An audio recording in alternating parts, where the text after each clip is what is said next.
officially the Build Different podcast with Tyler Nichols. This is podcast number 4 with the myth, the man, the legend, Teale. Thanks for coming on, sir.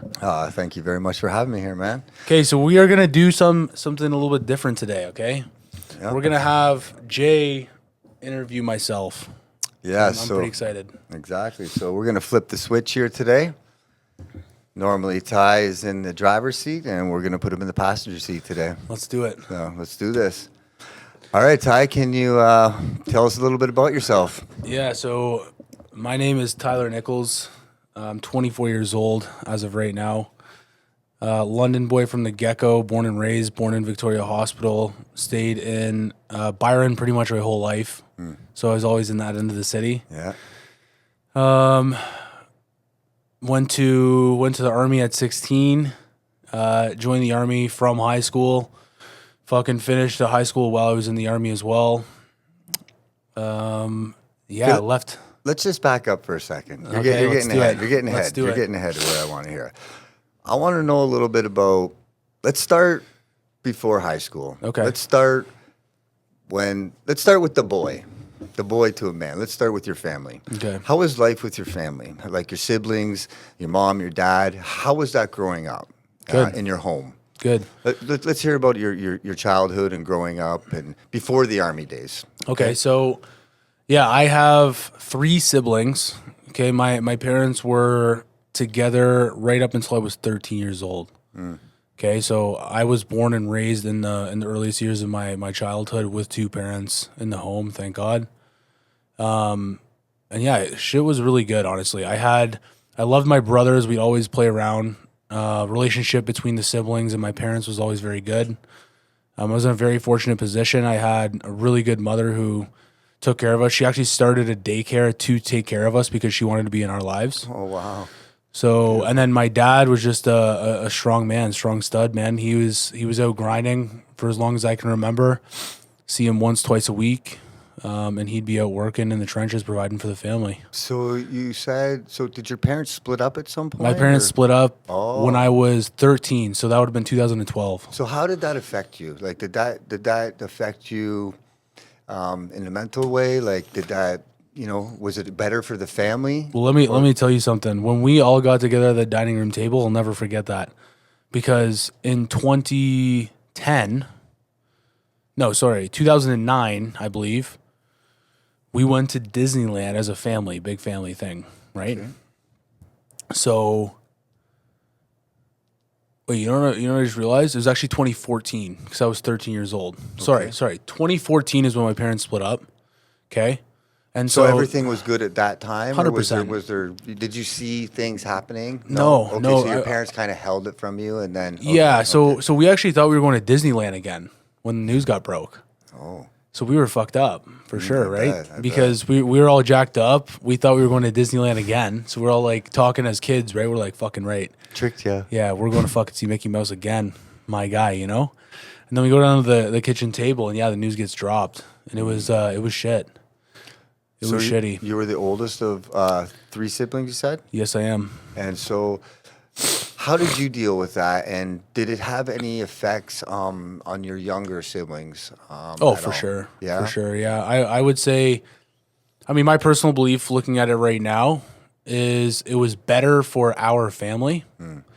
I'd rather see my parents split up and happy than both of them being together and fucking bickering and arguing and all this shit, right? Like, I would not want to be a part of that. And they did a very good job of hiding that from us.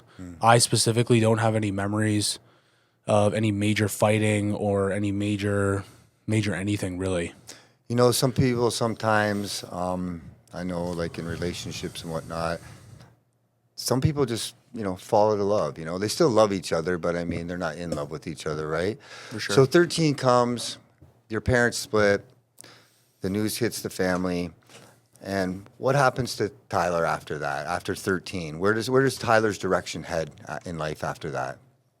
Well, that was a tough year for me, man, because I was going right from grade 8 to grade 9. First day of high school. My parents were split up. I was dealing with that.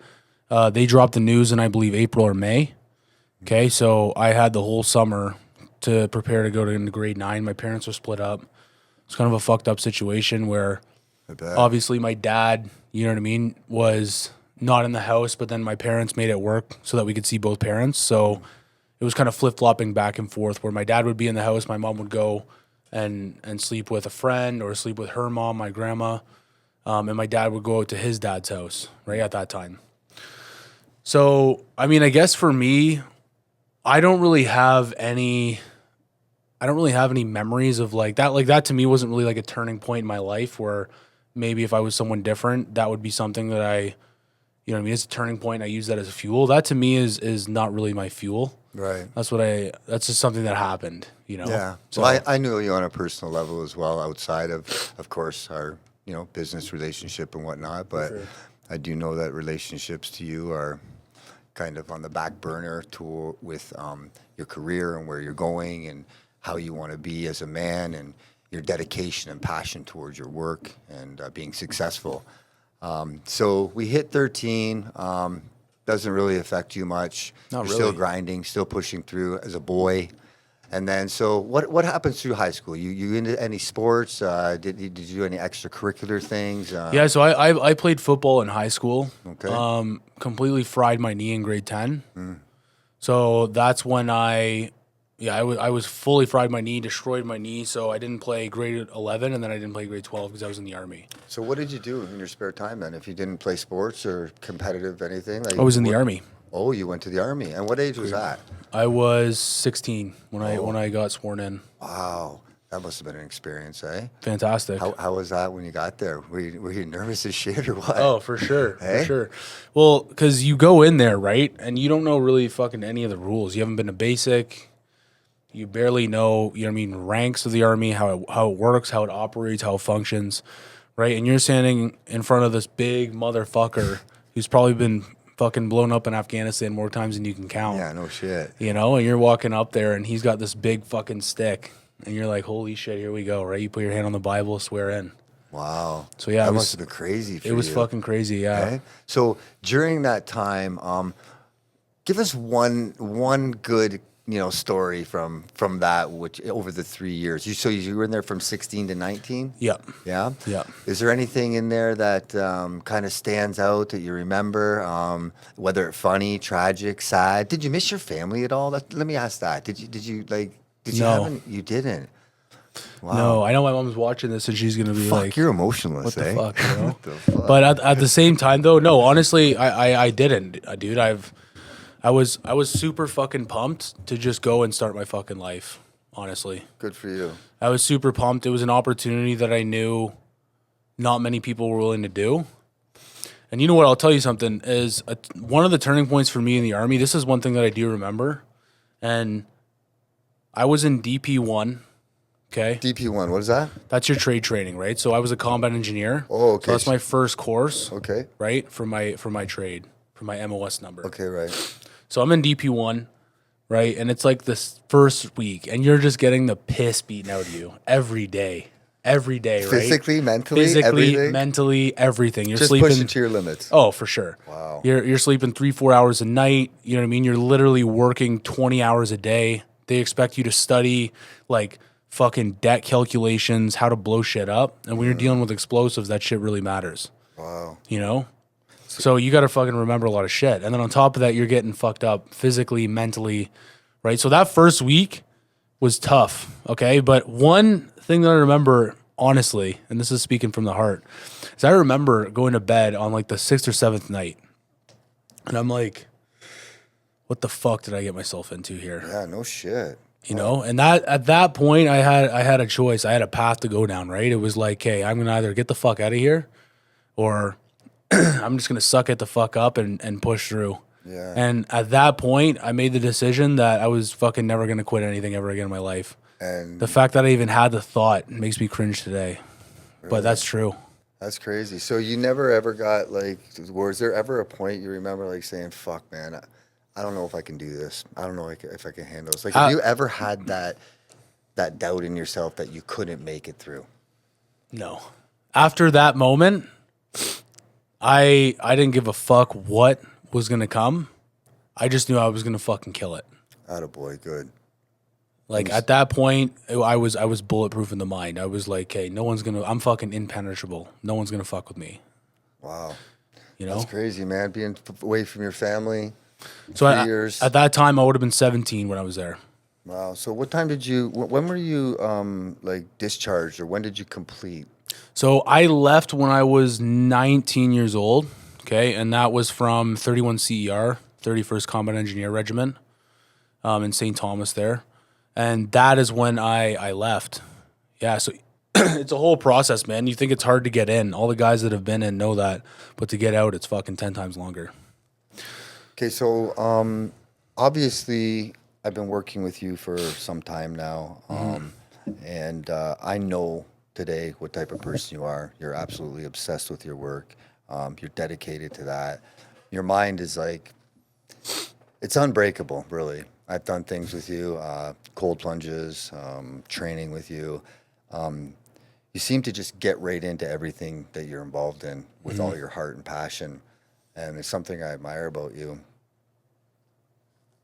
But so 19 comes, you leave the Army. Where do you head after that? Like, what direction do you go into? What do you know where you're headed? Do you know what you're doing? Do you choose a trade, a career? Yeah, so the last little bit, so at the end of my 18th year, right, I would have finished up high school. At that point, excuse me, I went to DLS Electric in London here. That's where I did my apprenticeship.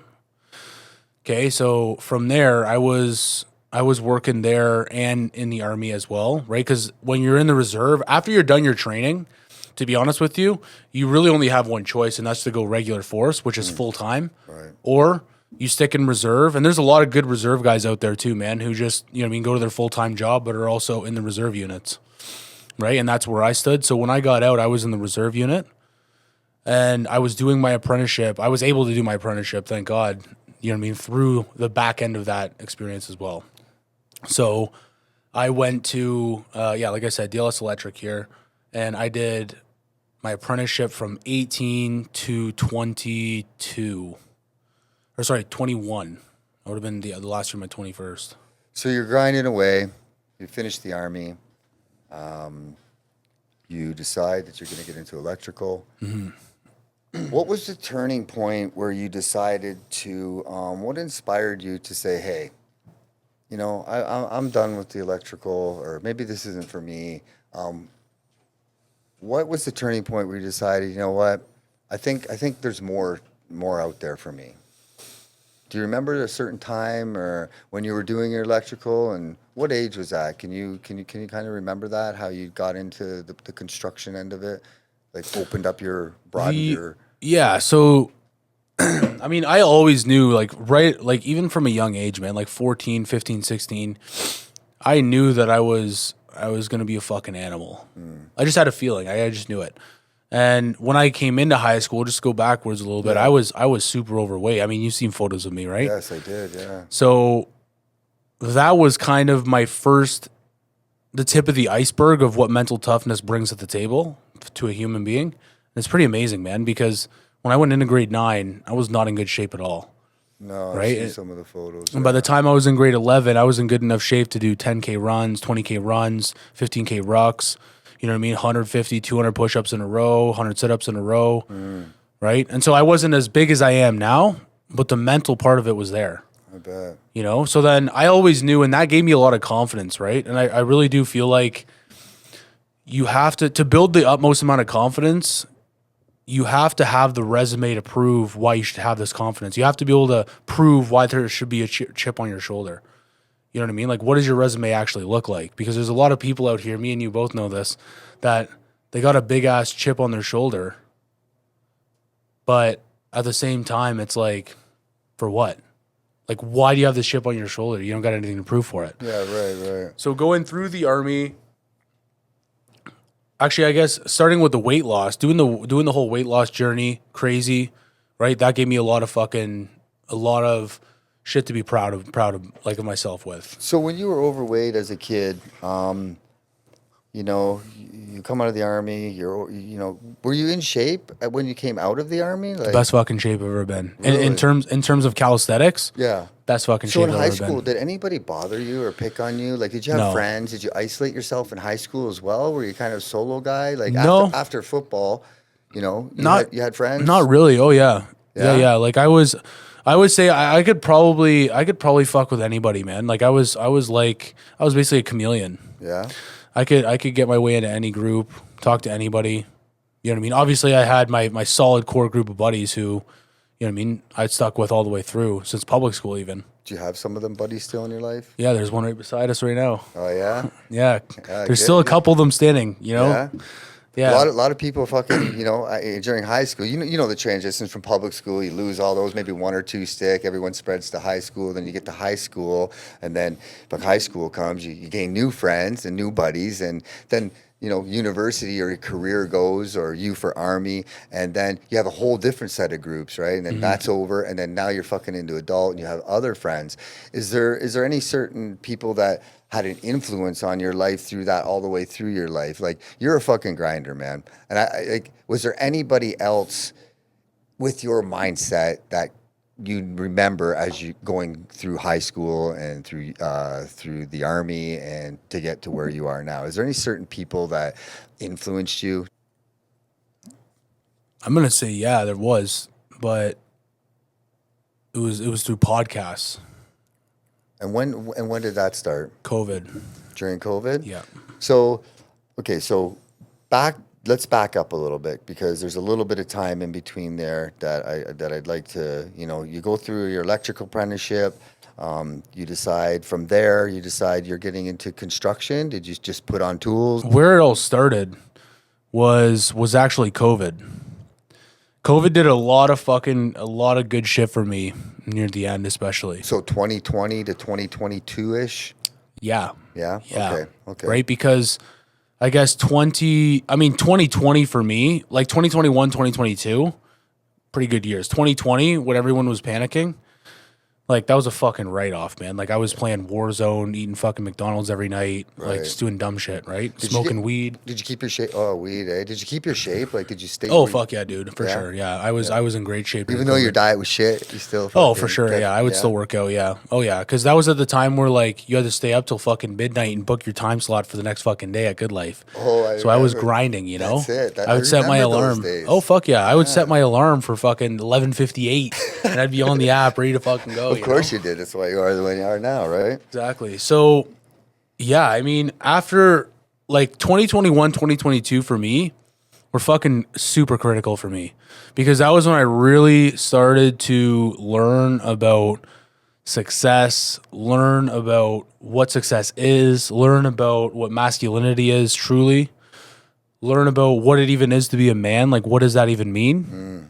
Right? What do men look like? Who is my role model? Who do I need to look up to? Who do I need to get away from? Right, good. And so, just to touch on that real quick.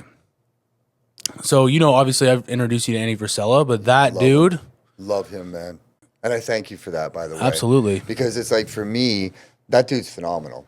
For me, like, being the age I am at 52, I didn't grow up with that podcast shit. I didn't grow up with any social media. It was different for me. And I'm thankful for you to introducing me to that, because I too now, I watch those influencers, Andy Elliott, Andy Friselli, Yves Jocko, what's his name? Alex Hormozy? No, the other guy, Brodsky. What's his name? Oh, Pedros. Yeah, Pedros Cooley. Pedros. And these guys, by the way, if you don't know, they're all animals. Animals. These are the fucking men of the men. Like, these guys are jacked. They're influencers. They're multi-millionaires.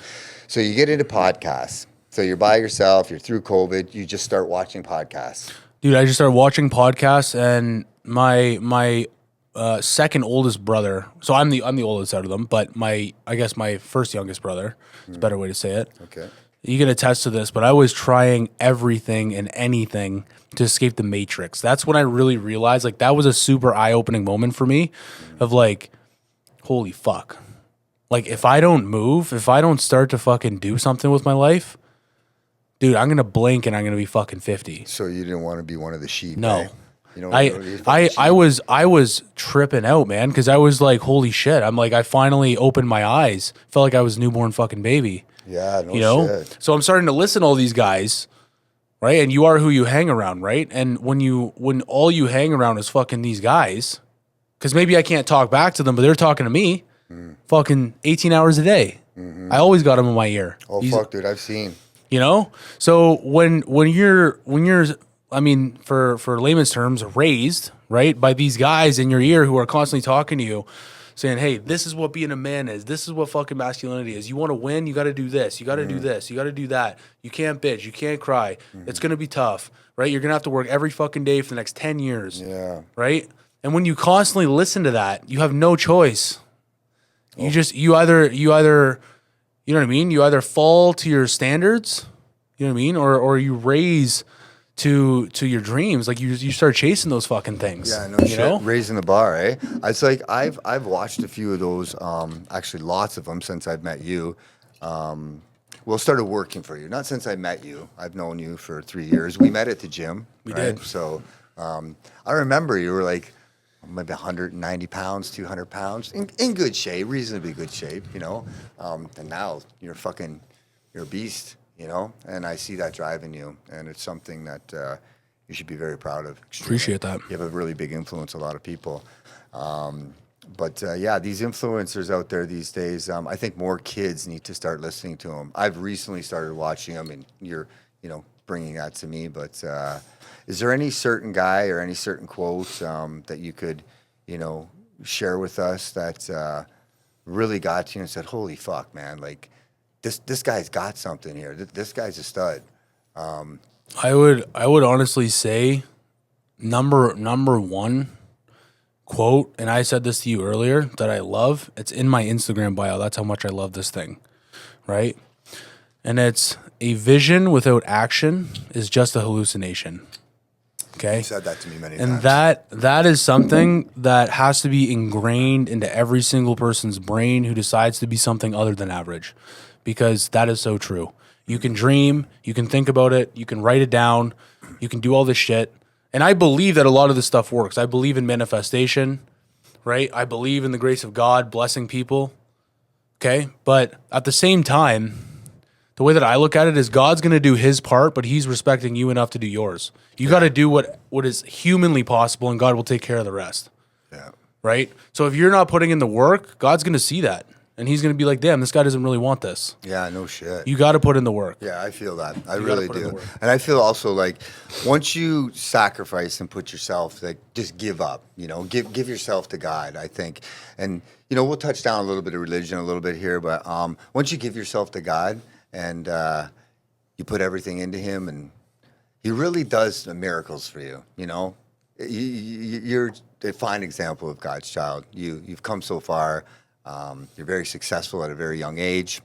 You've surrounded yourself with extremely strong, youthful, fit, faithful, God-fearing men. And I think those sort of people come together. And I'm blessed to be here and a part of that with you. But absolutely, bro. Yeah, man.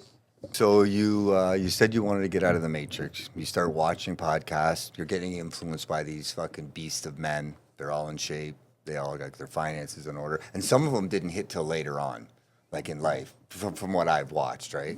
I remember a quote from Andy Verselli, and you introduced me to him, and I've just started podcasting. He's like, there are people who fucking do shit, and there are people who just talk shit. So obviously, you're one of those fucking people who did shit. Mm-hmm. So you're listening to these guys. Where does life take you after your influence? That's when I really made the decision that after that, I really was like, okay, it's time to get the fuck out of here. I'm done working at a place that is just, it's easy. I didn't like easy, And the place that I was at, the electrical company I was working for, it was easy. Show up to work, no problems, do your thing, get out, go home. Basically a 9-to-5 office job, but pulling wire. Mm. No problems, no problem solving. You didn't have to use your mental. You didn't really stay mentally sharp, right? Sure, you got to worry about some codes here or there, electrical codes, whatever. But at the same time, like, fuck me, Yeah, nothing challenging for you. Yeah, so you wanted a challenge, right? So you're thinking in your head, wondering what the fuck to do, and then when does the light turn on? When does everything happen for you, and you fucking buckle down and you say, I'm just gonna do it? Yeah, I think that for me was really. That's a hard question. Yeah? That's a hard When question. did you put the tools on? Could you have any construction, sales, marketing, business skills that you could bring to where you are now? How did you learn that? What was the process in learning that? Well, this is really what happened here. So 2023, that's when I really realized, okay, I got to get the fuck out of where I'm at. I didn't know how I was going to do it yet, but I said, fuck it. I'm just going to open up this sole proprietorship and I'm just going to try and get construction jobs, right? Because I knew that, and I think I said this to you before, but there's not really any billion-dollar electrical companies. There's not really any billion-dollar plumbing companies, but there's billion-dollar construction companies. That's right. GCs, right? Yeah. The people that fucking contract everybody. And so that's where I wanted to go. I wanted to make the fucking biggest dollars that I possibly could with what I knew at the time. Okay, so when I prepared, before I left my job, I was still working quite a bit.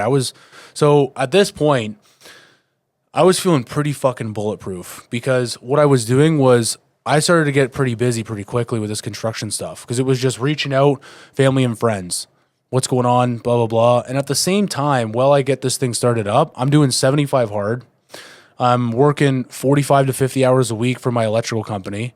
And then on top of that, I'm still growing the fucking business that I'm trying to grow so I can escape it. Okay, so you're doing this business by yourself. Did you have some guys that you reached to? Like, how were you getting leads? What was your main way to get leads to get business in? At that point? Yeah, at that point. Oh, fuck. It was because you're working your fucking electrical job, which isn't paying much. You're an apprentice. I know. I've been in the fucking trade, right? Dude, I was wiring full houses for $16.50. This is what I mean. $16.50? $16.50 an hour, Okay, so and I was given a house, wire this thing up to code, get after it.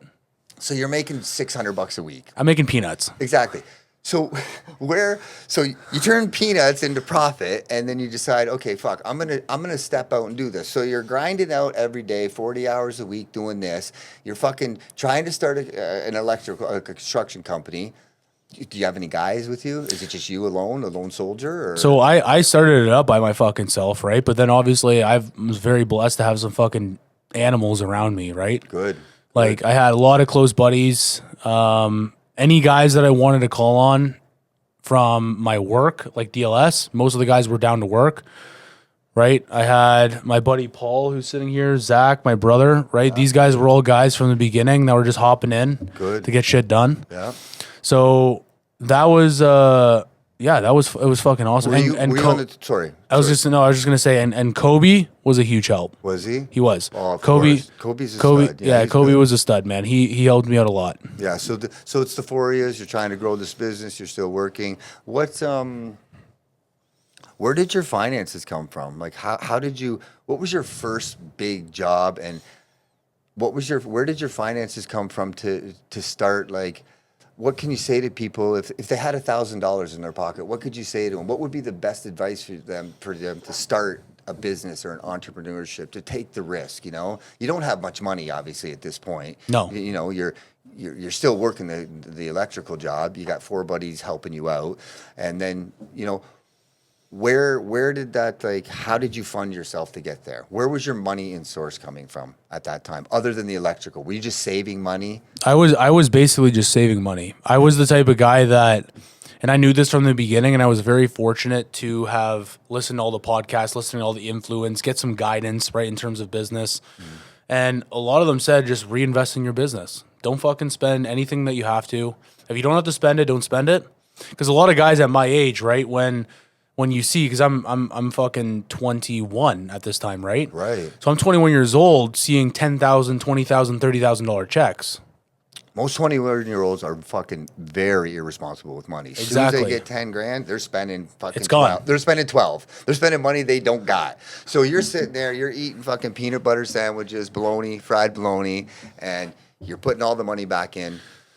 And Yeah, so where was that first big job? How did you get it? the very first big job that I had, well, I mean, considerably big for what I was doing, was actually just a bathroom, and it was a family friend's. Oh, okay. So, but I will have, it's a crazy story, right? So, first off, I started my business from the get-go with YouTube. Okay? So, this is literally YouTube. Like, I was asking questions when I was on job sites doing electrical to framers, HVAC guys, all this shit.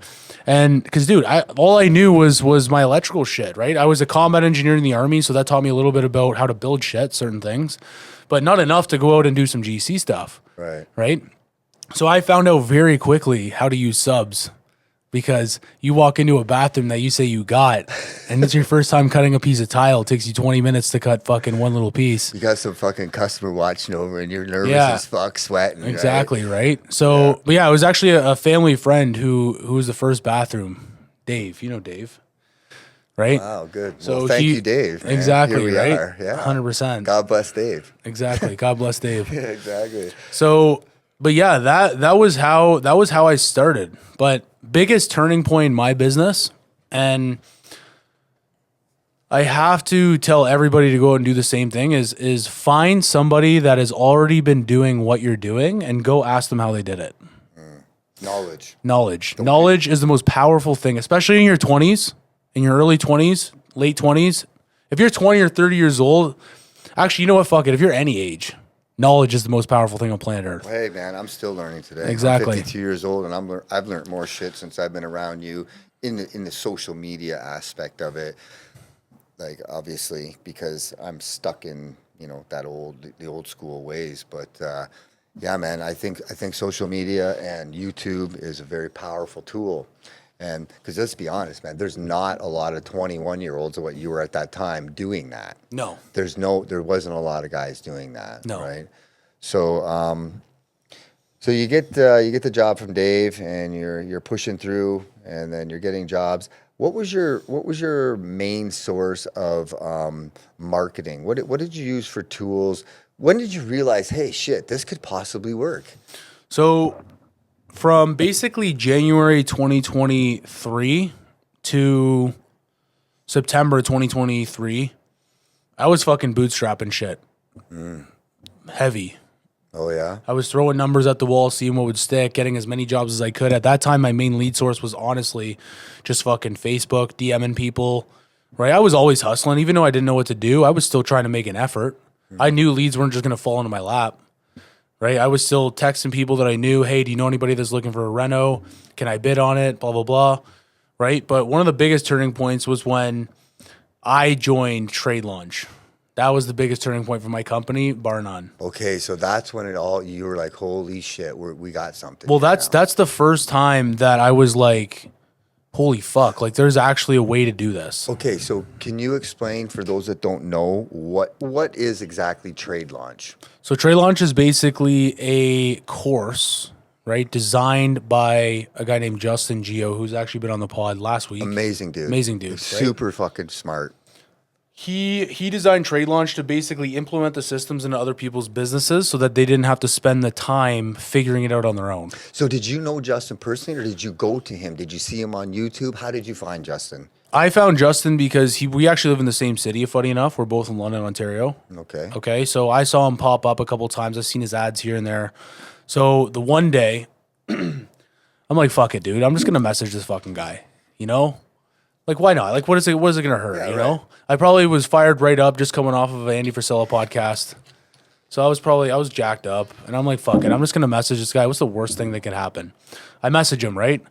I'm like, hey, man, you know what I mean? What do you, like, blah, blah, blah. Texted him, no answer. Texted him, he answered back. And I was finally like, okay, you know what? I want to challenge you to 75 hard.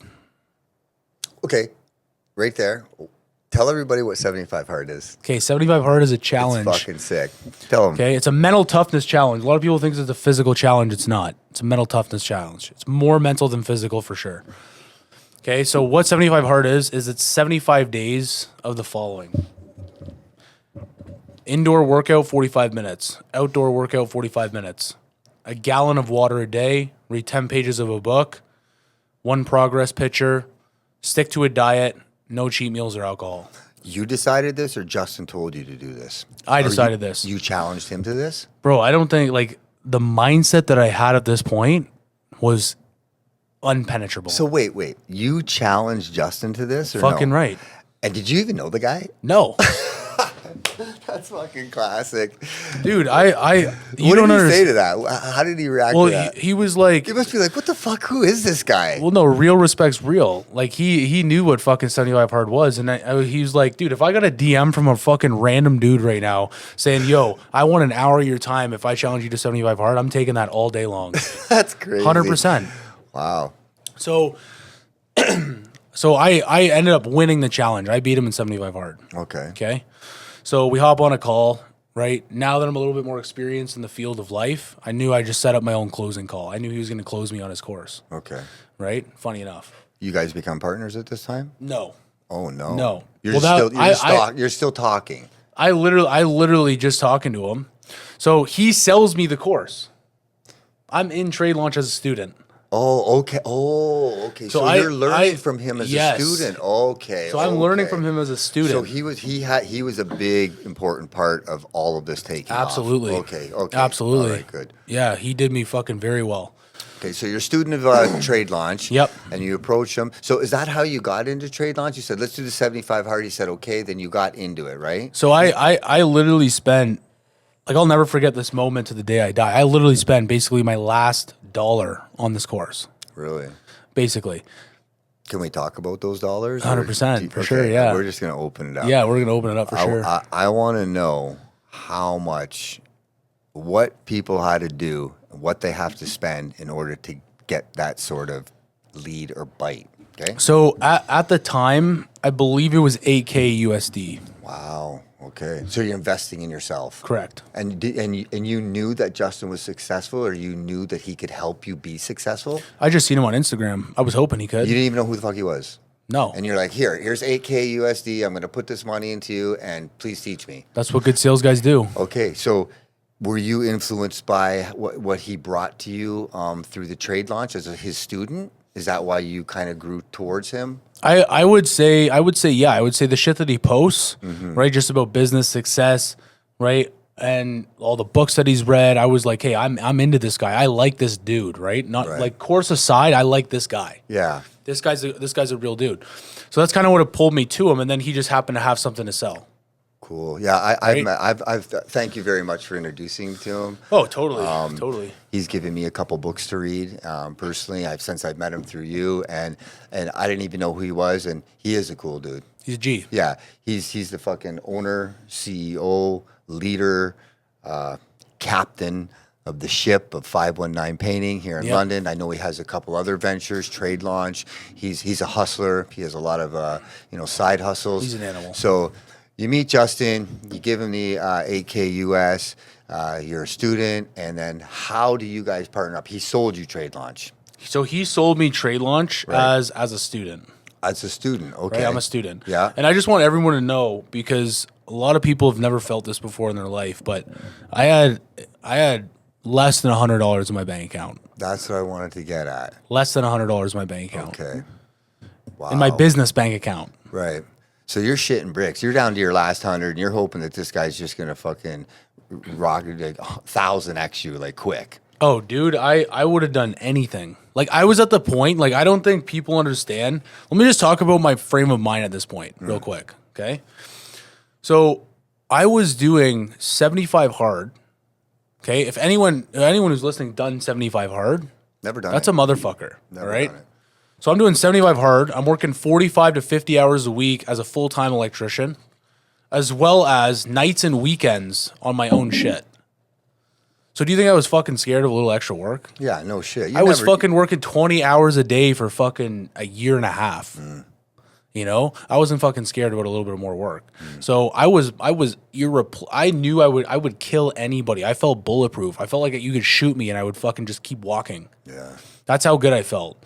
And so that mindset that I had was fucking crazy. It was crazy, right? So it put a good set of balls on me, that's for sure. Yeah, no so shit. when I got into trade launch as a student, okay, I was very fortunate to have some one-on-one time with Justin every week, right? So he would come on. It would just be me and him on a call, okay?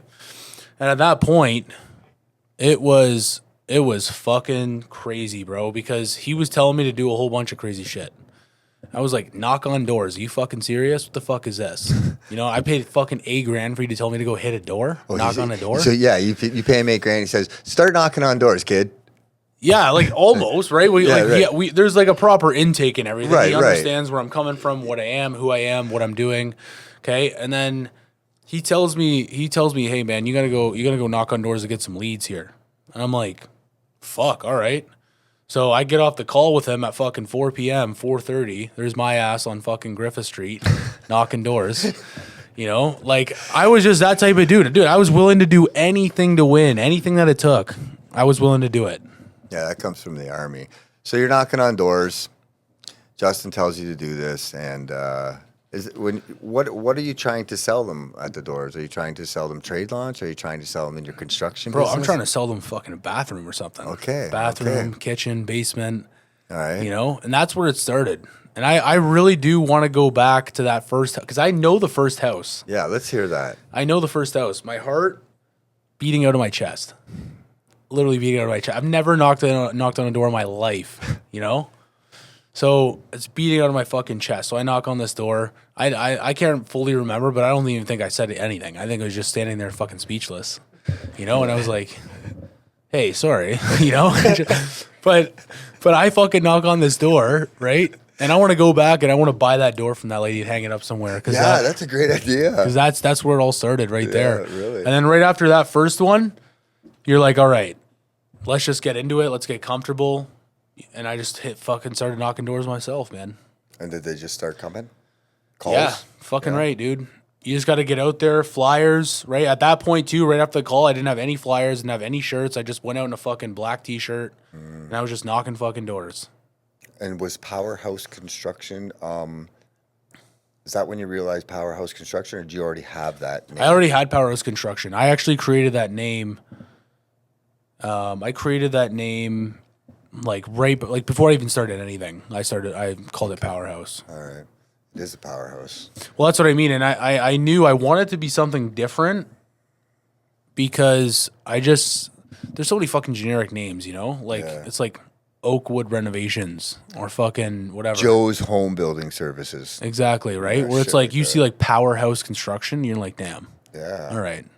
I need to see who this guy is. Who the fuck is these guys? Who the fuck is this guy coming in town? Exactly. Yeah, okay. So it's 2023 at this time?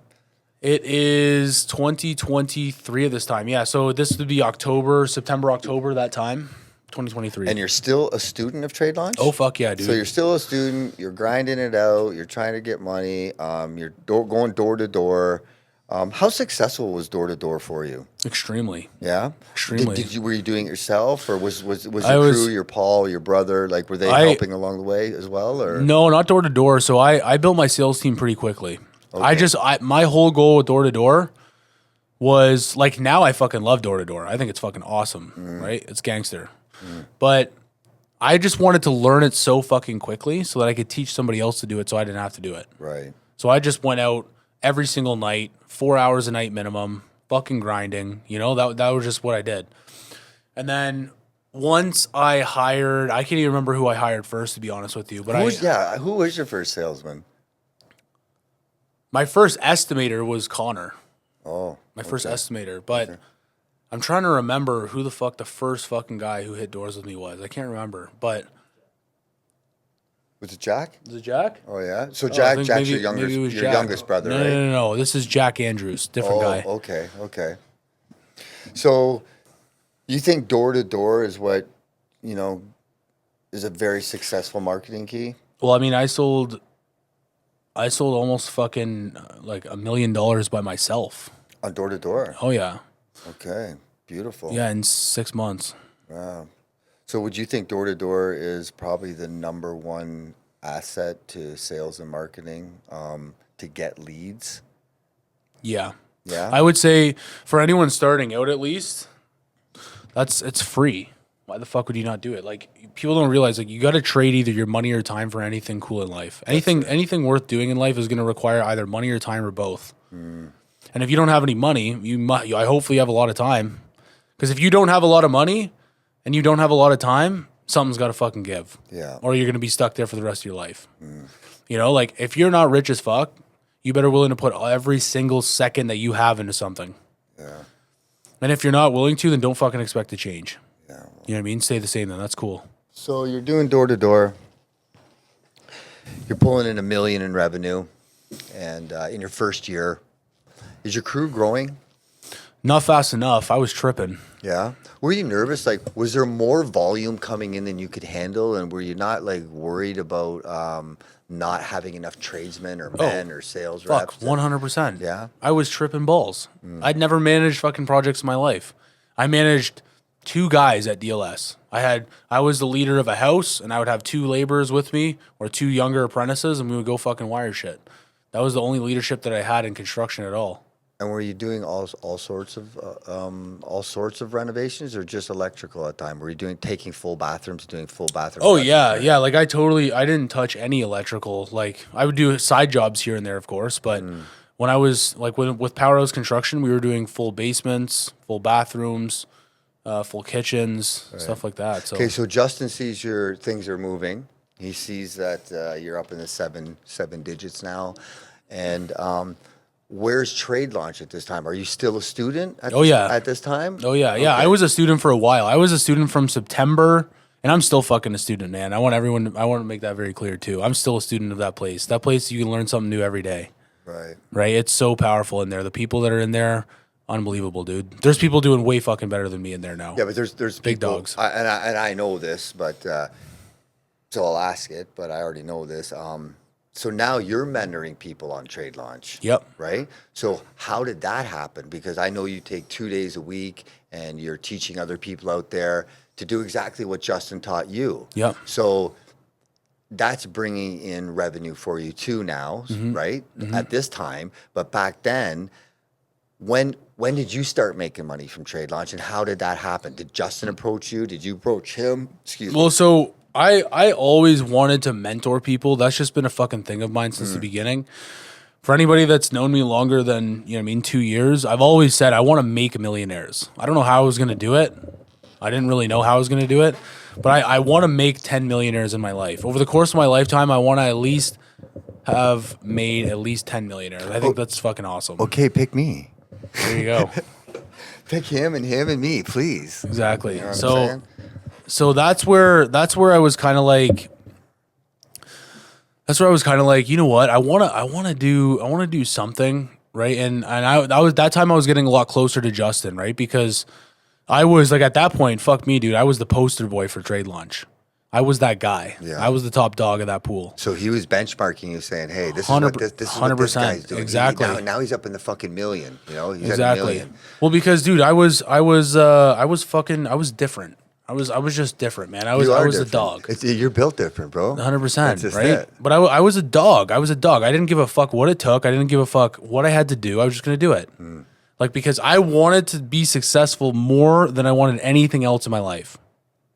More than anything else. You think that's taught, or you think that's just bred inside you? You think? I think it can be taught. I think it can be taught for sure. But what I do think is that I think I was fucking born to win. That's what I believe, right? But I do think it can be taught. I do think that there's people that, you know what I mean? Like, for example, I do believe that I was born to be the fucking best. But at the same time, I didn't start that way. I was fat as fuck, playing video games, smoking weed. Yeah, but in your brain, you knew that. In my brain, I knew that. So physically, who gives a fuck? You're in your brain. But obviously, when fitness comes into it, because we're Powerhouse in general is pretty much faith fitness dominated, right? And I think it's Verselli that says that: faith, fitness, family. Finances, right? The 4 Fs, right? And I truly believe in that system as well. I take it as well. But I think when you're fit and you have faith, a lot of shit comes to you, right? So you're with Justin. You're fucking starting to make money. You're seeing shit happen. Is your crew growing? When was the turning point when Justin said, "Okay, let's partner up with this"? We're fucking rolling, bro. Yeah, we're gonna be fucking the biggest motherfucking the trade launch is going to be something that's never been built before ever. I'm going to be a part of 2 businesses that have never been built. There's nothing like trade launch, and there's nothing like this company, Powerhouse Construction, that there's no one that's built it. No, there isn't. There's not even a blueprint for it. Right. You know, like our vision, I've shared it with you, right? You now know it. That's right. It's not even built. There's no blueprint to follow.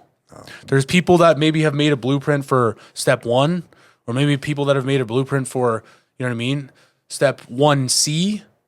But there is no fucking blueprint for where we're going. No. There just isn't. There isn't. Right? So what that takes a special type of person. That takes a person that is willing to do anything and lose everything for what needs to happen. Yeah, I completely understand that. And unfortunately, that's me. Yeah. Fortunately and unfortunately. No, fortunately. Fortunately and unfortunately. There's definitely some downside to that. And I think that's what draws people into you. You're either fucking with it, you got to be with it. I know, man. I've sat here and I've worked with you fucking 200 hours in 2 weeks. I've done the fucking 2, 3, 4 in the mornings, 20 hours, and then hitting the gym and fucking then working all day and then going home and sleeping for 2 hours and tired as fuck and back at it again, and then another 15, 20 hours of work, and then, you know, mucking food, whatever you can eat, and then back to the gym again, right? I think it takes a certain individual and a certain mentality to do that, because some people just want to work 9 to 5, man, and they're comfortable with that. And I think getting out of your zone and being comfortable with being uncomfortable, you know, and once you can grind that and get that, you will be successful. It will come, you know. So, like I said before, when did Justin approach you or you approach him? Because Justin's seen something in you, obviously. Oh, for sure, dude. Yeah, I think that was once he realized, and if you talk to him too, like even off camera, on camera, he'll say the same thing. Like he saw something in me that he never seen before, right? And I know that's so fucking true, because you can stare into somebody's eyes and know when they're telling the truth. 100%. Right? And hearing that from a guy like that, a caliber of a dude like that, especially from where I came from, like the positioning of us at that time was huge. That was like, holy fuck, this guy. Because to me, at that point, when you're talking about a 7-figure business, that's fucking way up here for me. Right? I'm like, holy shit, this 7-figure business owner is saying that he sees something that he's never seen before. That's huge. That must have just boosted your confidence. Like, fucking, dude, holy fuck, this guy, this millionaire sees something in me, and fucking, you just take it by the reins and go with it, right? Bro, it literally 2x'd my chip on my shoulder. Wow, good for you, man. So at that point, he comes to me, right, and he's like, hey, you know what I mean? I was kind of talking back and forth with him, and I'm like, hey, I think we need a fucking mindset course. That's what we need, man, because you got to have the self-belief. You got to be able to be confident with who you are, what you're doing, your product, what you're selling, your team. So all that stuff matters, right? Like I can give you the fucking blueprint, and I can give you everything that you need to be the best fucking hockey player on the ice. But if you're not going to believe in yourself that you are, you're not. That's the biggest thing. That's right. You can go to the best hockey camps. You can have the best skates, the best stick, use the fucking best shit, right? But if you don't believe that you're the best, you're not the best. What do they say?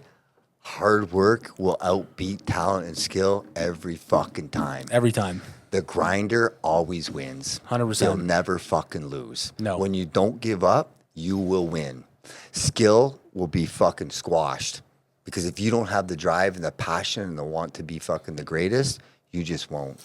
Well, there's a reason why, you know what I mean? You see, and you'll definitely know this, right? Because you've seen kids grow up through sports. There's always that one kid, you know what I mean, who maybe 6 to 12 years old, he's the fucking guy. He's the superstar, right? And then as soon as high school hockey hits, he's shit. Because he relied on his skill. He just relied on his skill. I'm good here. I'm good, right? But then that guy who can stick handle for shit, he's stick handling every fucking night for 4, 5, 6, 7, 8 years. And all of a sudden, you got a new fucking McDavid on the ice with you. That's it, man. He comes out of nowhere. It's the work you put in when people don't know you're doing the work. That's why when we sit here, man, at like 1, 2 in the morning, and we're the only fucking office building shining in the downtown of the city of London, you're always worried somebody out there's working more hours. I say that because scares you. It scares the fuck out of me. It scares the fuck out of me because I know it can be taken all away. Everything here. This could At all any be moment. gone at any moment. And someone's out there somewhere. I don't fucking know who he is. He's definitely not as good looking as me, but I don't know who he is. I don't know where he is, but he's fucking putting in hours, man. He's putting in hours every fucking night. He doesn't care how he feels. He doesn't care if he's sick. He doesn't care about this, doesn't care about that. And that guy is coming to take my steak off my plate because he wants it. Well, that's us right now. And that shit is not going to happen. I can't let that happen. I won't let that happen. There's too many people that I care about in this world for them to take fucking steak off my family's plate. I love that, man. You know, and and you have to have some legit fear. You honestly do. You can't just say that. Like I'm fearful of that. Okay, because if you don't have the actual fear, then you're not going to be able to put in the hours. You're not going to. But because if you're legit fucking scared of that, you will. Yeah. You have to have the legit fear. You have to have legit emotion behind that. You do. You really do. And I don't think if you don't have fear, then I just don't think you're pushed hard enough if you don't have fear. You got to be scared. Just, you took me to the cold plunge for the first time in my life. Fucking great experience. Just recently. I was scared as fuck, okay? I'm driving to this place, and I don't even know what I'm getting myself into. All I know is I'm getting in some cold water, and man, I don't even like swimming in the cold lake. And I was scared as fuck. And I got there, man, and I stood there over it and pumped myself up. Okay, here we go. What did I last 26 seconds or something the first time? I thought I was dying, man. But I got out, and you're like, you're going back in. You're going back in. That wasn't long enough. Oh, fuck yeah. What the fuck's this guy talking about? I'm not going back in. He's like, yeah, you are. And you pushed me. And I sat there and I stared at that water and I felt defeated. I was scared, And then I got back in. And the second time was a minute and a half. And then I realized, like, fuck, man, this is frightening. Like, this is scary. I would rather go to war. I would rather, like, literally die than get into that cold plunge. And then what after you did that minute and a half, what the fuck did I do to you again? You made me go back again. 100%. Because you set out a goal for what? 2 minutes. And you didn't hit the goal, which is unacceptable. I didn't. And so I don't know if you guys ever been in cold plunges, but this shit's not fun. Okay? It is not fun. This guy sits in there for 8 fucking minutes and doesn't even flinch. He's having a conversation with me. So we jump into the fucking sauna. And I'm like, yo, dude, I'm boiling hot. He's pouring water. So I go from 2 degrees to 102 degrees in like that. So my body's fucking doing all this weird shit. My brain's going crazy. My endorphins, I think I'm dying. And this guy's, yo, listen, we're sitting in there in that sauna. He's like, I keep staring at it. I say to him, listen, man, I feel defeated, dude. Like, this is just water. Like, I could slice your throat and fucking, we can go to war together. Like, I'd rather you punch me in the face then before. Like, dude, just punch me in the face and we're even. I don't want to go back in. He's like, no, you're going back in. And I'm like, oh, man. So you inspired me and drove me and pushed me over that threshold. And you do that with your businesses. I got back in that fucker. I got back in. He's like, I'm going to go back in. And if I go in, you're going in. I was like, you know what? Did you go in before me? I think I went in before you and you hopped back in. Did you not? I fucking, right from the sauna, I was 102 degrees. I instantly went to -2. I went right from the sauna directly in the cold plunge because I was like, I'm going to go back in. You didn't even flinch. I didn't even fucking flinch. I know. He's like, Jay, you're fucking coming in here. I'm like, no, I think I'm good, man. I think I'm good. He's like, no, I'm in here. You're getting in. And he's like, I just did 2 minutes. Get in. So I get in again. And my other buddy, Brando, who it was his first time. Yep. This guy's a fucking beast. Beast. This guy is an absolute unit. I'm telling you. He It's is. his first time. But he watched YouTube videos. He's like, yo, dude, dunk your head under, man. You got to get your head wet first. And he's like, and close your eyes and breathe. Just breathe, right? I don't know shit. I'm just jumping in a cold lake, fucking scared as fuck. And this guy's saying, yo, and also this guy comes from the army too. He was in the American Army. Mm-hmm. So he's a soldier too, and he just like you, he went away young, he came back. He was scared, he was fearful, but he did it, He discharged, he finished his time. So he jumps in and he crushes 4 minutes. I'm like, oh my God.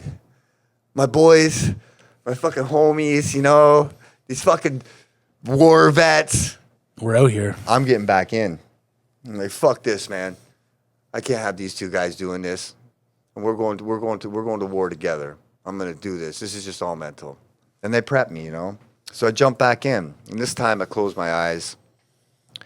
And I dunk right away. And there's a fucking clock that sits right in front of you. I don't know if you've been there, but there's a clock. And it's a big red clock, and it's ticking, tick, tick, tick, tick. And minutes are like seconds are seeming like minutes, man. Oh, like 100%, hours. 100%. 10 seconds seem like an hour. I'm telling you, man. So I jump in this fucking thing, dunk under, get back up, and I close my eyes. I don't, and he takes the clock and he turns it upside down. He's like, stop looking at the fucking clock. The clock's destroying you. Come on, you got this. So I close my eyes and I just breathe. At about 1:40, my inner body starts getting hot. My brain's telling me to quit. I feel like I'm fucking dying. My feet are freezing. They're gonna fall off. But I got the fucking 2 minutes, and this guy 100%. pushed me through. And this is what he does. He pushes people to their limits to make them better. And that's what this whole fucking gig is about. Yeah, it Hey, truly is. I'm so glad to be here, and I'm so glad you pushed me through that. So where were we? We got off topic there. I don't even know. One thing I just want to touch on real quick, though, is that anybody that knows me knows that I push you to your limits. If you're do. fucking around me more than a couple hours a day, I'm probably on your fucking ass every day about something. I'm at the gym with this guy here, pushing me to my fucking limits, squatting 425 pounds. I don't know what the fuck he's doing. It's just off the charts. Benching 350 something pounds. 24 years old, absolute unit. I'm a fucking 52-year-old man, just trying to grind out 225 pounds. This guy's like, you got more in you. Let's fucking go. I got my headphones on. I can't hear, but I can see his voice over top me. He's just giving me the 4, 3, fucking 2.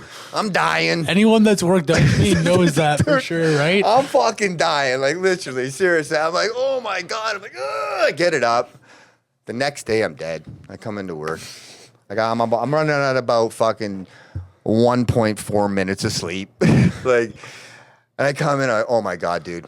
Like, I am dead. He's like, yeah, man, I was thinking about that.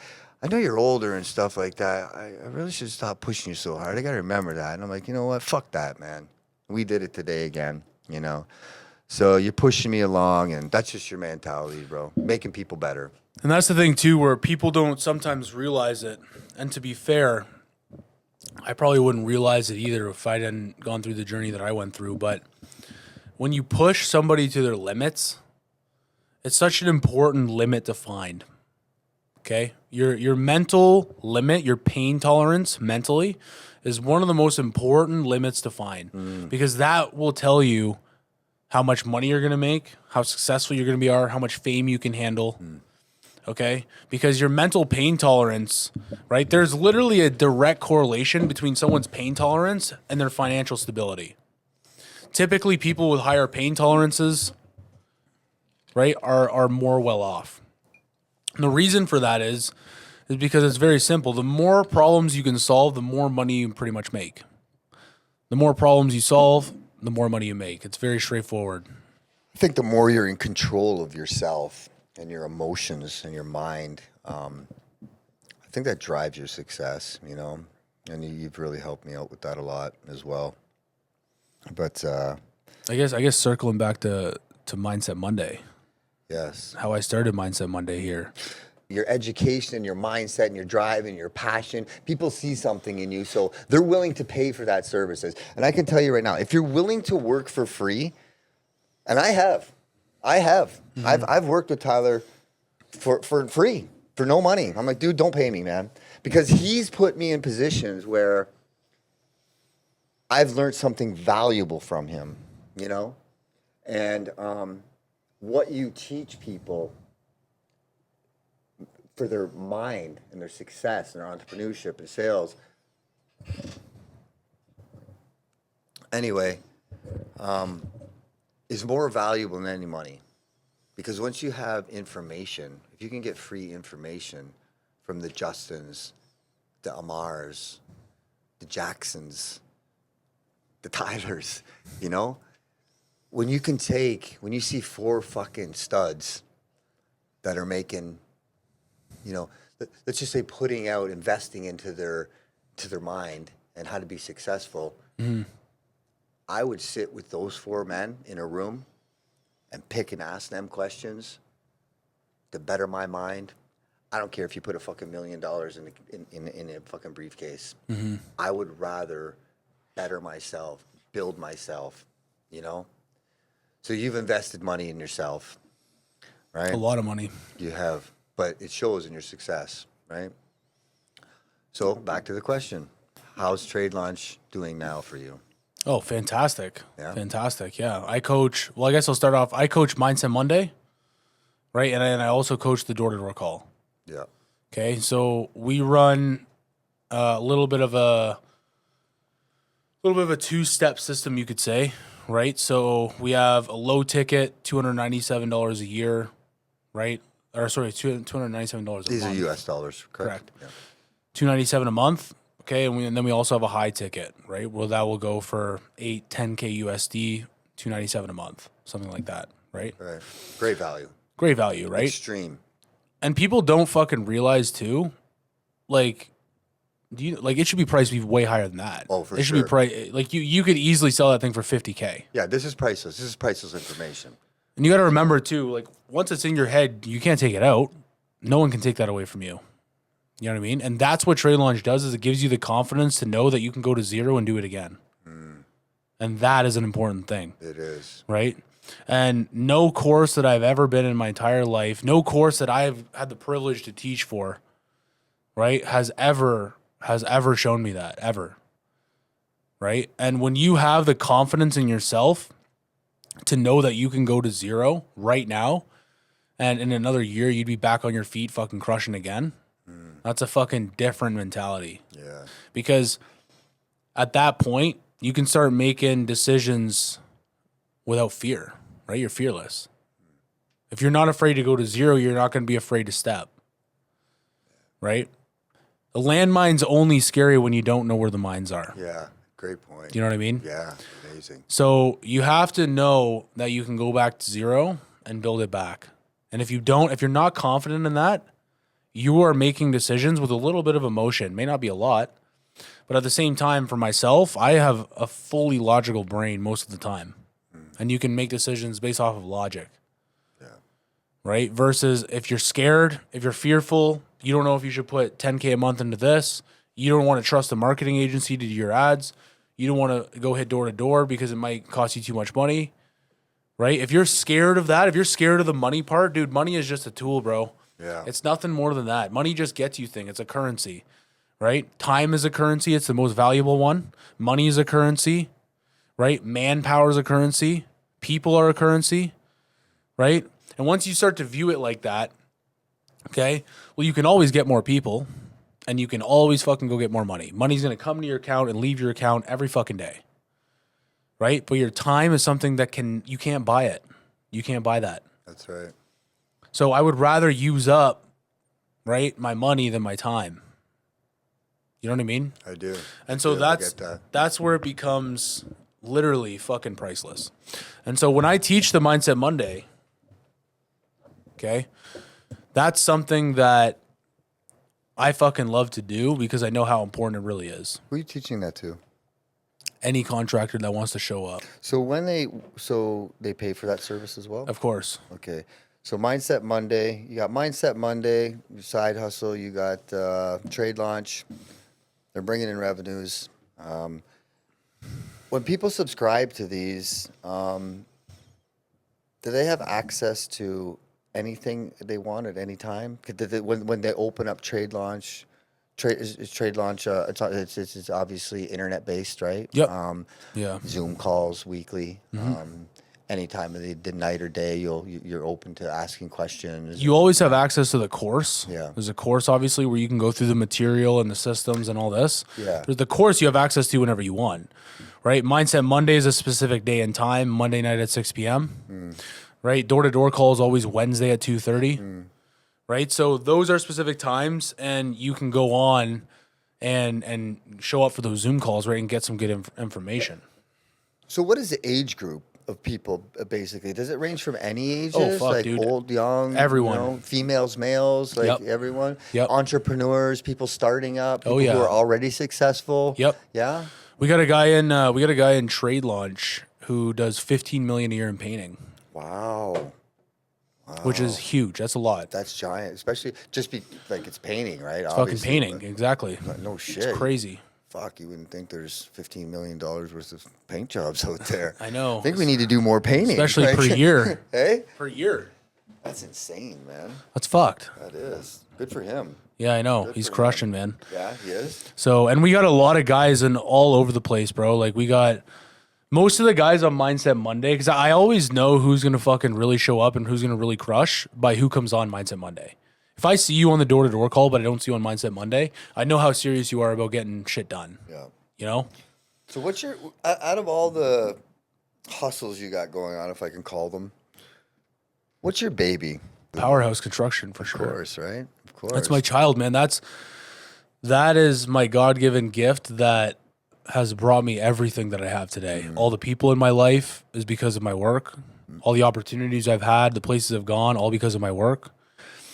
Right? And I truly believe that you just have to fucking work, man. We say this all the time. If you're not training or you're not fucking working, what the fuck are you doing? What are you doing? That's it, man. What the fuck are you doing? Like, what the fuck else do you have to do? Real shit. Yeah, I asked this. What do you do? You fucking playing video games? Oh my God, wasting your fucking life on video games, man. Sitting in your mom's basement, eating fucking cheese sticks and shit. That's what I mean, though. It's like, realistically, what the fuck are you doing? I never understood that, really. Where it's like, I understand that I played video games. I was smoking weed, doing dumb shit, right? But at least for all the guys, this is a very interesting thing, right? There's always a saying, if you want to be happy, never read a book. Never pick up another book, right? Because what that basically means is when you know, it becomes bad, okay? If you're 3 years old and you steal something, you don't know. That's right. So it's not bad. But now you're 17 years old and you steal something, it's bad because you were raised not to steal. Okay? So it's the same thing with this. It's the same thing why I'm so fucking hard on everybody around me. Because you fucking know, if you hang around me more than 3 or 4 hours a day, you fucking know what you got to do. Dude, you know you got to work. You know you got to put in time. It's just, it is what it is. And so if you're not really prepared to do that, right? If you're not really prepared to do that and grind out a minimum of 50 hours a week, then don't fucking expect anything. A week? Don't expect anything. Oh my God, I'm holding this guy to that. 50 a week? Fuck, man, I think we're doing 50 in 2 days. It's only 48 hours in 2 days, and we're doing 58 fucking hours in 2 days, it seems. No, I'm saying, like, if you even want to remotely do anything with your life at all, you got to put at least 50 hours a week per week into 100%. it. Because I don't want to say, of course, right, if you could put in 168 hours a week into something, that's fantastic. Okay, but at the same time, that's all I was putting into was basically, I don't know, 7 hours, 6 hours, 5 hours a night, nights and weekends, and that's what brought me to this. So you might not have, every fucking moment of the day to work on your business. Like maybe there's a guy right now who's watching who's still in the fucking hustle. He's still working a full-time job, right? He's still doing this, doing that. Well, man, guess what? Grind out every fucking minute you can. Every fucking free minute you have, you should be learning or you should be earning. Yeah. One or the other. Amen. That's it. Yeah. As long as you're doing one of those, learning, earning, or training. It's the only three things you should be doing with your life, right? Unless you have enough money to, unless you are watching this right now and you have enough money to go on a fucking yacht in Miami tomorrow that you own, then fucking do what you want. You know, you've earned it. But until you're there, those three. So your first year, outside of Mindset Mondays, door to door, D2D, trade launch, your first year in Powerhouse, can you tell us how much revenue you were doing in your first year as compared to now? You're only what, 2.5 years now in with Powerhouse? Be 3. So the corporation's actually only been open for a year and a couple months. So a year, yeah. So let the viewers know what the potential is and where you see your vision headed towards, dollar wise. Yeah, well, I mean, my very first year we did about 60, 70K, and that was literally just nights and weekends, right? So, and then the second year, right, that's when I took it a little bit more seriously. And that is when we did just under 2. We did 1.9 something, Nice. right? And then this year we're going to hit fucking 4 million, 5 million. Beautiful.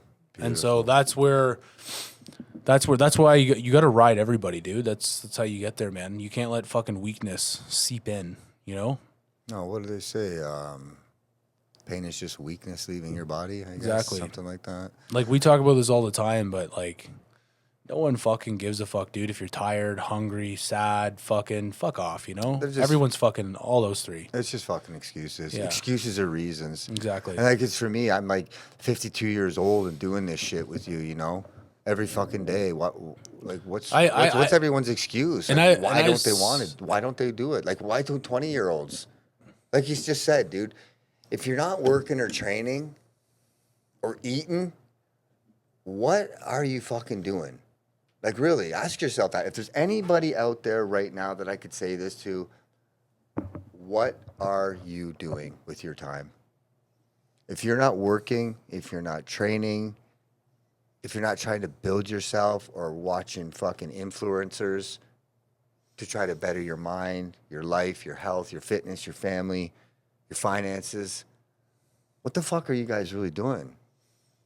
Well, the problem is, right, is the fucking social media game. Dude, that social media is the biggest fucking time robbery scheme of ever in humanity. Social media steals more time from people than I think probably anything else in the world. Some people spend more time on social media than actually working in a day. Some people are doing a motherfucking 9-hour shift on TikTok. People are fucking working insane. At work on their fucking phone on social media while they're at work. 100%. So I would, those numbers to me are probably, you know, I believe that, but I just think that, you know, the younger generation as compared to my generation is hooked on that shit. They have like, I heard this the other day. I heard that fucking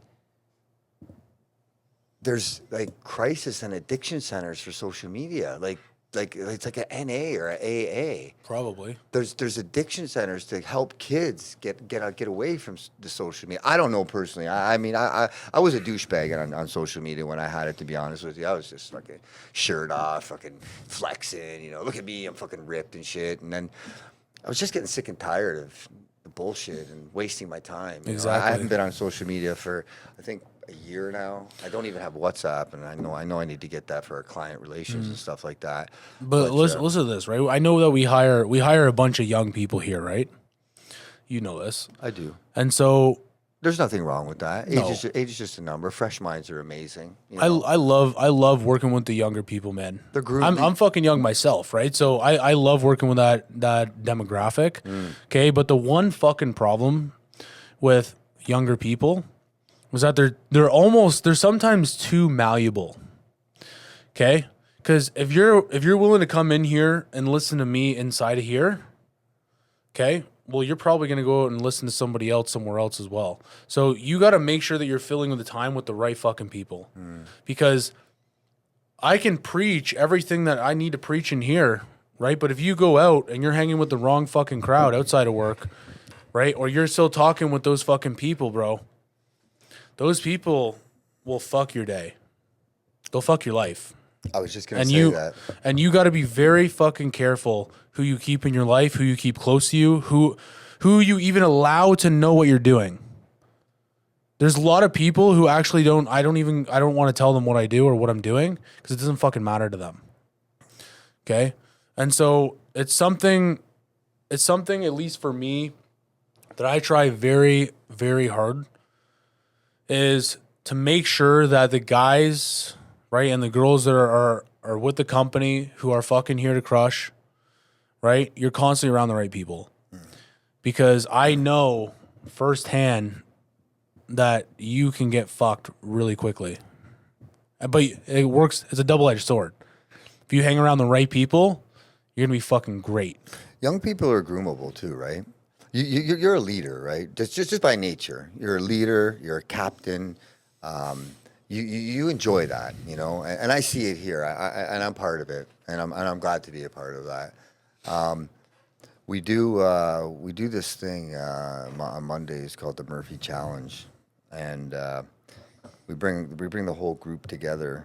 This will be my first one this Monday. Looking forward to it in 2 days, and it really is. It's really a group effort. We all do. We don't leave one area and go to the next area after the push-ups, the running, until everyone on the team is finished. At first, I thought it was a competition, you know, an individual competition, but it's not. It's a team, and it's a team competition. So we're not leaving any men behind. You know, we're staying until everyone completes it. And I think it just builds such character with a good team, you know, and we're like, come on, you can do it, you can do it. And we don't move to the next station, so to speak, until everybody as a team moves together. It's kind of like the Army mentality. You're not fucking leaving your guy back there. Unless he's blown to shit and fucking dead, then it is what it is, you know, and you're moving on. Bro, and even still at that point, there's still live dudes risking their life to go get that body. There is. That's the sort of mentality I find in you and that you're bringing to this company, you know? And even with the success and the dollars and stuff, you're building young men, young women, you know, into becoming good humans, you know. Well, the thing with that's a good point to touch on there, because we obviously fucking love competition. Everybody loves competition, or at least you should. Okay, but at the same time, you got to realize that your team is only going to be as good as the lowest fucking standard. Okay? Again, I've said this lots, but culture is not what you preach, it's what you tolerate. Yes. So what's your fucking culture, right? If you own a business right now, you're listening to this, what is your culture? Think about that. What do you allow, right? What do you actually allow to happen in your business, right? And so now I'm starting to fucking crack down on that, right? I'm starting to crack down on that because for me, it's an absolute fucking privilege. And this may be cocky. I don't really give a fuck either. This is a fucking privilege to be in this room. 100%. It's a fucking privilege to be beside me. I know myself. Yep. If you're beside me, you're a fucking privileged individual. And that's how I walk around. That's how I carry myself. And that's how I'm going to carry myself to the day I'm fucking dead. Right? And so if you don't want to, or maybe you overstep the privilege or you think it's not a privilege, I'm going to fucking remind you very quickly that it's a privilege to be here. Very quickly, right? It is a privilege to be here, man, and people know that. And it's like, I love the systems you have in place where you don't punish your employees. You actually, you know, if people are late, if people are, you know, not doing, not up to your expectations, you don't get rid of them. You're not hard on them. You don't suspend them or write them up. You actually challenge them.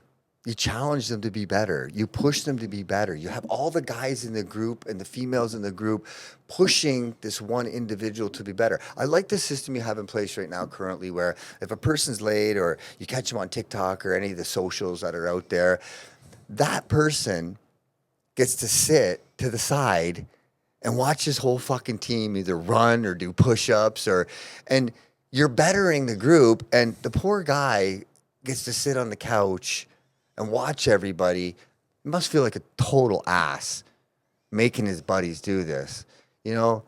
And it's sort of a way to develop these people. And I just love this program you've put in place for these guys because they're looking out for the other guys. So everyone shows up as a team, you know? And that's a great thing about Powerhouse.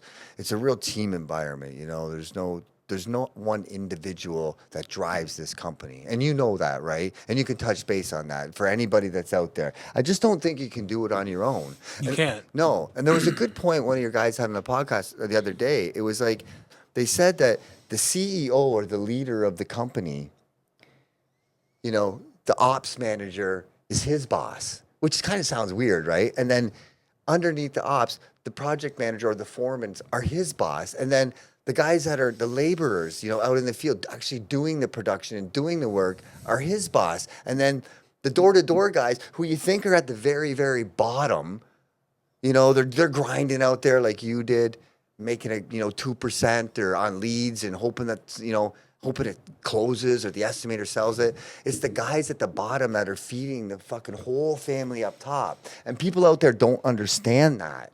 They just think the guy at the top is feeding everybody, you know? That's really not how it's run. Well, that's why if you notice, first off, I want to say that's absolutely true. You cannot build any sort of 7-figure business whatsoever on your own. Not going to happen.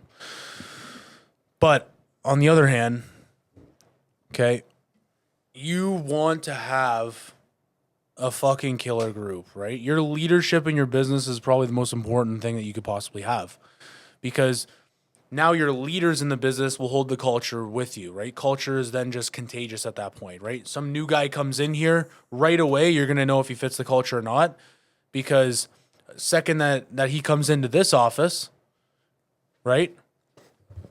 And one of his buddies is late, and you're like, hey, buddy, you got to do 150 fucking push-ups. And he's like, oh, fuck that shit, right? Fuck off then. Let's talk a little bit quickly here about mindset and personal growth. We'll continue on with that. So how has your mindset evolved from when you first started to now? Damn. Okay, or what habits or routines have been critical to your success? How about that? You know what? I'm going to answer that question a little bit differently. Yeah. Truthfully honest, the biggest deciding factor on where I am today can be broken down just as simply one word, and that's just action.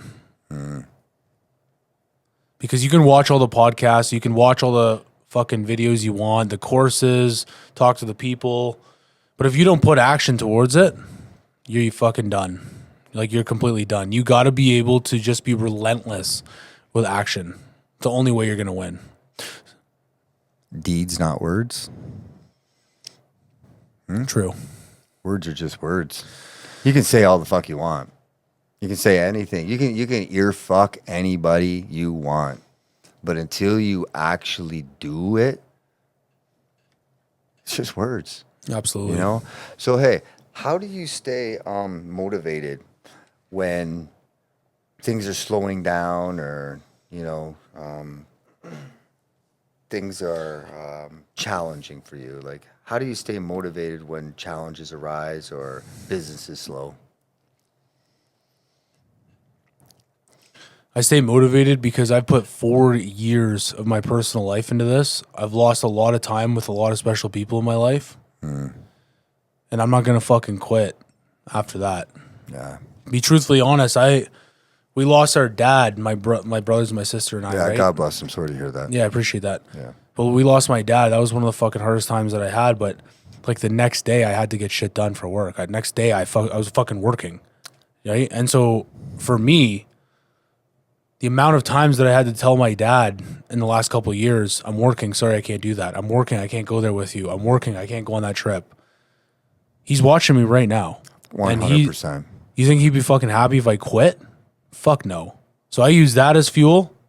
And the other thing that I use as fuel is just a simple fact that the amount of people that I've had to cut out of my life, the amount of things that I've had to fucking do, or the experiences that I missed, I wouldn't trade any of it for the world, but there's no fucking way that there's going to be anything that comes across my path that's going to allow me to give up. It's just not going to happen. My mindset is too impenetrable. Like, it will never happen. Yeah, you're just built different, dude. You guys hear that? His father, may he rest in peace. His father passes away.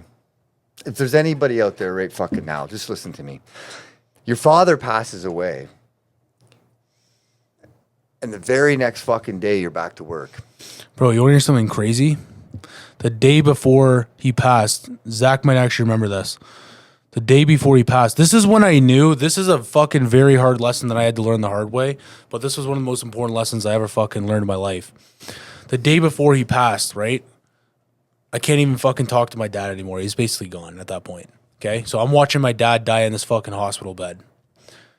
And My phone's fucking blowing the fuck up. And as everybody knows, if you've ever been in the hospital, you have no service, right? So we go outside and just to get some fucking air. I can't remember who I was with. I might have been with my brother Zach or Jack or fucking Maggie. I have no fucking idea. But I get out and I went to go look at my phone, right? Ding, ding, ding, ding, ding, ding, ding. My phone's fucking ringing off the hook. I fucking pick it up and it's one of my guys. I'm not going to say his name. He still works for me. He's great dude, right? But he's like, hey, I missed 2 hours of my paycheck this week, eh? Did you know that? And at that point, I realized no one really gives a fuck what the fuck's going on in your life. They just care about themselves, as they should. But that right there, when I got that phone call, it was like a fucking aha moment. I wasn't mad. I wasn't upset. But it was like a eureka of like, wow. Like, literally the saying is true. No one gives a fuck what you're going through. No. At all. They don't, dude. And if I could just touch base on that as well. I was married for 20 years. You know that. I have 3 children. My wife, too, passed away at a very young age, 45. I lost her, raising 3 kids on my own. And at that time when that happened, I had a lot of family, friends, close. But after she had passed, just everybody disappeared. And it really opened my eyes to the world. Like, you were there, and then you just disappeared. And it's exactly what you said, dude. I went through hard times. Like, that was troubling for me. Nobody gives a fuck. At all. They don't care. At all. They don't care that your pops passed. They don't care my wife died.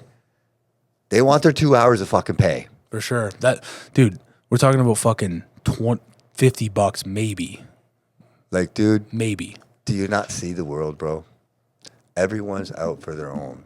That's why this company right here, we are a fucking family, you know, and hopefully we all stay together. I mean, there's going to be bumps. Totally. People are going to come in and out. Totally. Everybody's expendable. At the end of the day, we got a business to run. And that's just the point I'm trying to touch on. At the end of the day, when you're running a business, nobody's safe. Nobody cares. Nobody gives a fuck what you're doing. If your dad or your mom or your wife or anybody died, they still need to move on. And is that actually a good thing or is it a bad thing? I'm asking you.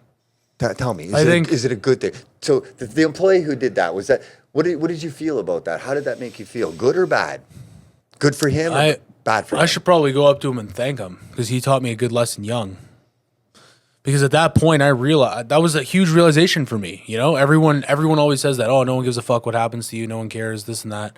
But that was a real time in my life that I could go back and look on and be like, this statement is fucking absolutely true. 100. Right? But at the same time, dude, I don't fucking know what situation he's in. Maybe he needed that $50 to fucking make his mortgage payment or he's going to get fucked. I don't know. I don't fucking know, right? Maybe he needed it for gas to get to work the next day. Exactly, right? You don't know. You would have given him fucking shit for not being at work, so that $50 helped him at that time. So you don't know, right? That's the other thing too. Is like at the end of the day, Buddy's owed fucking 2 hours, and I thought that because of my circumstances, people would give me some grief, but it doesn't happen. They don't give a fuck. They don't care. No one cares, man. What do they care? I've seen people actually fucking. Family members die and they come to work, everything's cool, you know? Yeah. But their dog fucking dies and they take a week off of work. Yeah, and they're calling in sick and they just ghost you and disappear. Yeah, it's fried. Like, what is actually going on, man? Anyway, we'll kind of wrap this up soon. I don't know if you have anything you want to say. I have a couple more questions, but if you want to touch down on any mindset, if you want to, how about this? How about, what advice would you give to someone who is trying to start a company or a business or be an entrepreneur? What sort of advice can you give for anybody out there, whether they're 15 or 50? Develop an impenetrable mindset. Work on your fucking mindset, your mental and your physical strength above anything else. It all starts with your mind and your body. When your mind and your body are right, you will be fucking capable of more than you could ever imagine. Great advice, buddy. Great advice. One more thing. If you had $1,000 and a phone what would you tell the kids out there to do if they had $1,000 in a phone? What would be the one thing you could tell all the viewers out there how they could turn that 1,000 into $1 million? The only way that I know how to do it, man, fucking hit some doors. Attaboy, man. Honestly, take that $1,000, brother, and fucking get some flyers, get a couple fucking good shirts, get some buddies together, and start selling fucking lawn cutting. Yep. You don't even need to have the motherfucking mower. You can just use it with the deposits you get. Yep. You're not the only one that said that. So here we are. Thank you very much. You good? Fucking right. Yeah. Thank you for coming on. Hey, thanks for having me in the driver's seat, pal. Absolutely. I appreciate it, man. I really do.